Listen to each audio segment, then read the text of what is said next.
നമസ്കാരം. Raf talk ഫുട്ബോളിലേക്ക് അവർക്കും സ്വന്തം. ഇംഗ്ലീഷ് പ്രീമിയർ ലീഗിലെ പ്രമുഖ ക്ലബ്ബുകൾ പ്രീ സീസൺ ഫ്രണ്ട്ലി മത്സരത്തിന് ഇറങ്ങിയ ഒരു ദിവസമാണിത്. സിറ്റി അവരുടെ കളി 3-1 അത്ലറ്റിക്കോ മാഡ്രിഡിനെതിരെ ജയിച്ചിരുന്നു. നമ്മളതിൻ്റെ വീഡിയോ ചെയ്തിട്ടുണ്ട്. ചെൽസി ജോഹർ ദാരുൽ താസിയുമായിട്ട് 3-3 സമനിലയിൽ കുരുങ്ങുകയും ചെയ്തു.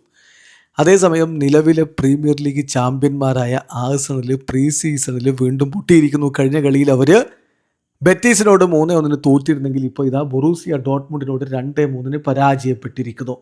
കളിയിൽ 7ാമത്തെ മിനിറ്റിൽ ഡോട്ട്മുണ്ട് ആദ്യ ഗോൾ നേടുകയും 29ാമത്തെ മിനിറ്റിൽ രണ്ടാമത്തെ ഗോൾ നേടുകയും ചെയ്തു. ഇടവേള സമയത്ത് അവർ 2-0 മുന്നിലായിരുന്നു. രണ്ടാം പകുതിയിൽ 54ാമത്തെ മിനിറ്റിൽ എൻവനേരിയിലൂടെ ആഴ്സണൽ ഒരു ഗോൾ മടക്കിയെങ്കിലും 58ാമത്തെ മിനിറ്റിൽ വീണ്ടും ഡോട്ട്മുണ്ട് ഗോളടിച്ച് 3-1 ലീഡിലേക്ക് പോയി. പിന്നെ ഗ്യോക്കറസ് 69ാമത്തെ മിനിറ്റിലൊരു പെനാൽറ്റി ഗോളടിച്ച് മത്സരം 2-3 90 മിനിറ്റ് കഴിയുമ്പോൾ അങ്ങനെ അവസാനിച്ചതാണ്. പിന്നെ പ്രീ സീസൺ അല്ലേ, ഷൂട്ടൗട്ടും ഉണ്ടായിരുന്നു. ഷൂട്ടൗട്ടിൽ പക്ഷേ 5-4 ആഴ്സണൽ ജയിച്ചു. അതേസമയം ലിവർപൂൾ മൊണോക്കോയോട് 2-3 പരാജയപ്പെട്ടു.